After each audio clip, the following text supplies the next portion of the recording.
Ah, yes, the thrift store, where dreams are buried under 6 beige pillowcases and one suspiciously crunchy curtain. But today, jackpot. Bright pink, bold, unapologetic. This sheet screamed, "Take me home and make me fabulous." So I did. Step 1, destruction.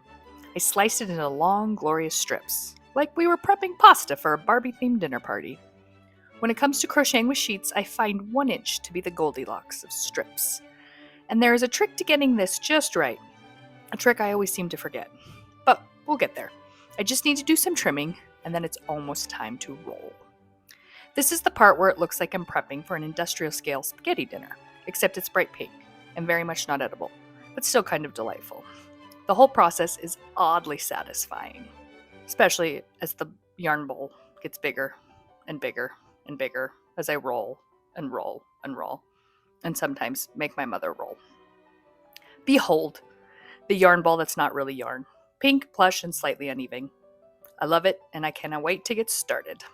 Crocheting with sheet yarn, it's different, a little rebellious and nothing like regular yarn, but once you get the rhythm, it's surprisingly satisfying. Kind of like dancing in flip-flops. Not ideal, but you get the job done and look cool doing it. Or at least you think you do.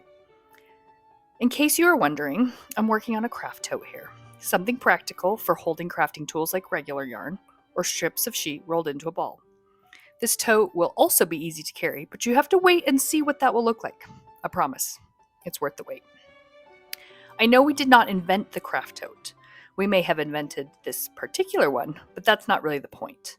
The point is that even if this style is well known the world over, no other tote will look exactly like this one. That is partly because it is homemade, and that means quirks and imperfections, but also because I doubt I could find another sheet this color in a thrift store. Seriously, you almost need sunglasses to work with it. And then after I'm done with the basket part, I'm going to take it to the next level. Prepare yourself for color extravaganza. This tote started to take shape faster than I expected, although I will admit that I sped up the video a bit. I know you do not have all night to watch this. Rectangle-ish, boxy with a purpose, functional with flair. We're almost there, I promise. We're getting closer now. Just maybe enjoy the music while I finish it.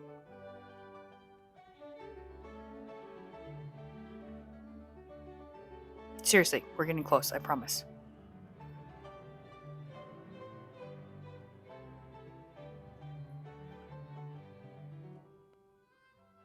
Okay, phew, we made it. I just need to do a little trimming, and then we can give it a little something extra. Snip, snip.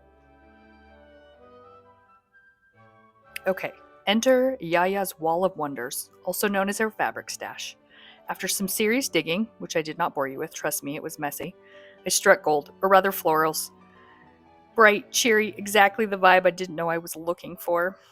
Mom stitched up a nice wide strap because dainty bags are cute, but this one's for hauling yarn and dreams, plus snacks. Maybe a backup ball of yarn. Maybe a hedgehog. Who's to say? We don't judge you for whatever you want to put in your craft tote. And voila! From forgotten bed linen to totally functional craft tote. Pink, floral, and ready for action. It's perfect for yarn projects, quick trips to the library, or just showing off how resourceful you are. This bag is truly one of a kind. You're not going to find anything close to it. It is also practical if you're the crafty sort, or, like I said, like to haul snacks around. And finally, it's good for the environment. Every sheet that stays out of the landfill is a win in my book. Like all good things, this craft tote started at the thrift store and ended with a little patience, a little pink, or a lot of pink, but definitely a whole lot of love. Now go ahead and subscribe for more fabric rescues and crochet chaos. That's what we specialize around here. Lovebird and Yaya.